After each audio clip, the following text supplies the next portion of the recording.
नमः शिवाय। श्री शिव महापुराण रुद्र संहिता पार्वती खंड अध्याय 143। शिव पार्वती के विवाह का प्रारंभ। हिमालय द्वारा शिव के गोत्र के विषय में प्रश्न होने पर नारद जी के द्वारा उत्तर के रूप में शिव महात्म्य प्रतिपादित करना, हर्षयुक्त हिमालय द्वारा कन्यादान कर विविध उपहार प्रदान करना। ब्रह्मा जी बोले, इस समय वह गर्गाचार्य से प्रेरित मैना सहित हिमवान कन्यादान करने हेतु उद्यत हुए। उस समय वस्त्र तथा आभूषणों से सुशोभित महाभागा मैना सोने का कलश लेकर पति हिमवान के दाहिने भाग में बैठ गई। तत्पश्चात पुरोहित के सहित हिमालय ने प्रसन्न होकर पाद्य आदि से और वस्त्र चंदन तथा आभूषणों से उन वर का आवरण किया। इसके बाद हिमालय ने ब्राह्मणों से कहा, अब कन्यादान का यह समय उपस्थित हो गया है, अतः आप लोग संकल्प के लिए तिथि आदि का उच्चारण कीजिए। उनके यह कहने पर काल के ज्ञाता श्रेष्ठ ब्राह्मण निश्चित होकर प्रेम पूर्वक तिथि आदि का उच्चारण करने लगे।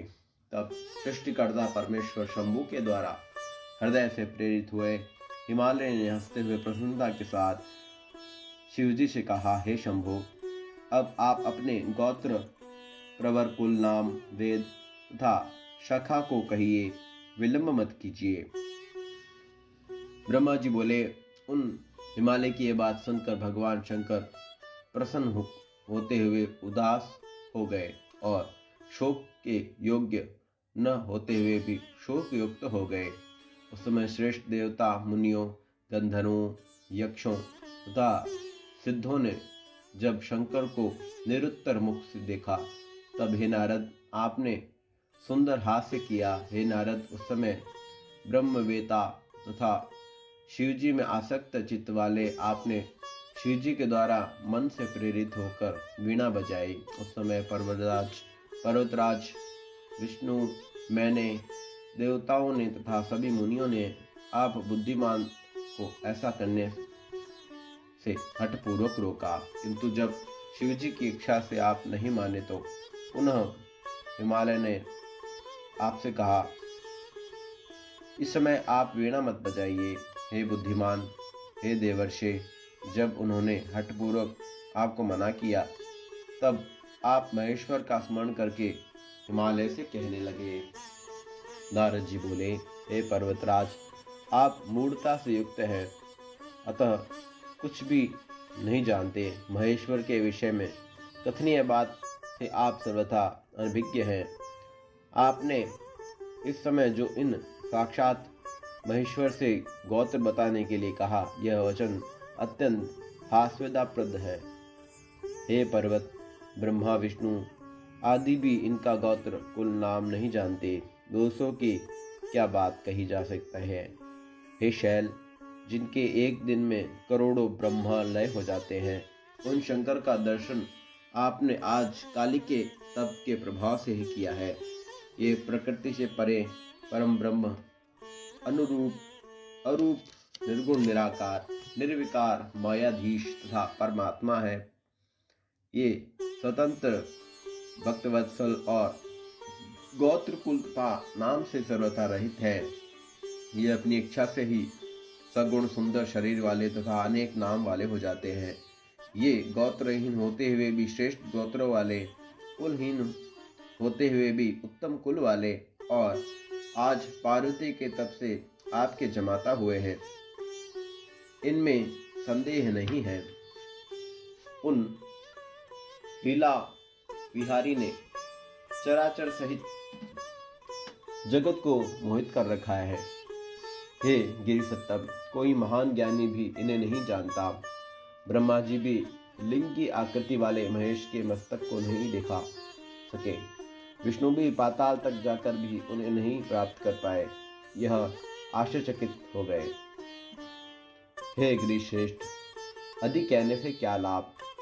शिवजी की माया बड़ी दुस्तर है। त्रैलोक्य और विष्णु, ब्रह्मा आदि भी उसी माया के अधीन है।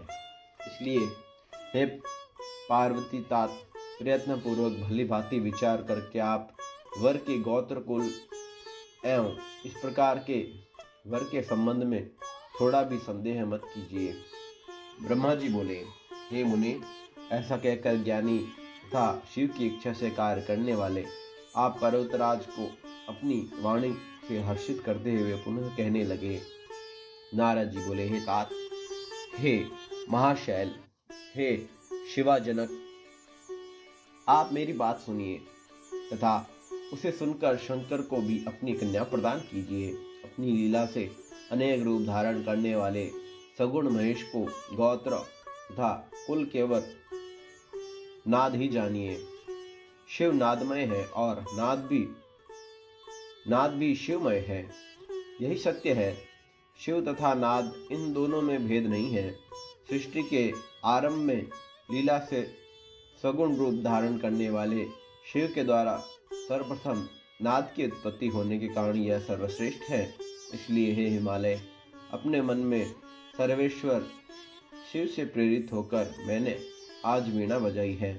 ब्रह्मा जी बोले, हे मुनि, गिरीश्वर हिमालय आपका यह वचन सुनकर संतुष्ट हो गए और उनके मन का विस्मय जाता रहा। तब विष्णु आदि देवता मुनि विस्मित रहित हो साधु साधु ऐसा कहने लगे।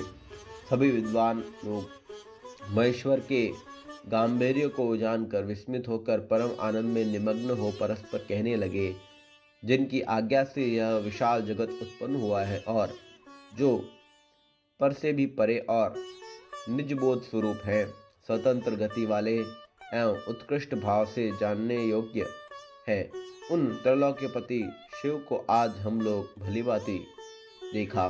तदंतर वे सुमेरु आदि सभी श्रेष्ठ पर्वत संदेह रहित होकर एक साथ पर्वतराज हिमालय से कहने लगे। पर्वत बोले, हे शैलराज, अब आप कन्यादान करने के लिए सुमुख हो जाइए। विवाह से क्या लाभ? ऐसा करने में निश्चय ही आपने कार्य में बाधा होगी। हम लोग सत्य कहेंगे। अब आपको विचार नहीं करना चाहिए, अतः आप शिव को कन्या प्रदान कर दीजिए। ब्रह्मा जी बोले, उन सूर्यों की यह बात सुनकर विधि से प्रेरित होकर हिमालय ने शिव को अपनी कन्या दान कर दिया। उन्होंने कहा, हे परमेश्वर, मैं अपनी कन्या आपको दे रहा हूँ। हे सकलेश्वर, आप भार्या के रूप में इसे ग्रहण कीजिए और प्रसन्न होइए। इस प्रकार तीनों लोगों को उत्पन्न करने वाली अपनी कन्या पार्वती को हिमालय ने इस मंत्र से उन महान शिव को अर्पण कर दिया। इस प्रकार पार्वती का हाथ शिव जी के हाथ में रखकर वे हिमालय मन में बहुत प्रसन्न हुए, मानो उन्होंने इच्छा रूपी महासागर को पार कर लिया। पर्वत पर शयन करने वाले परमेश्वर ने प्रसन्न होकर अपने हाथ से वेद मंत्र के द्वारा पार्वती का करकमल ग्रहण किया।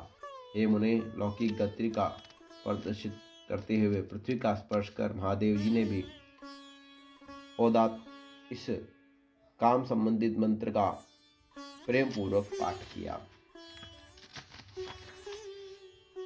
उस समय सर्वत्र आनंददायक महान उत्सव होने लगा और स्वर्ग, भूमि तथा अंतरिक्ष में भी तीव्र जय ध्वनि होने लगी। सभी लोगों ने अत्यंत प्रसन्न होकर साधु शब्द तथा नमः शब्द का उच्चारण किया।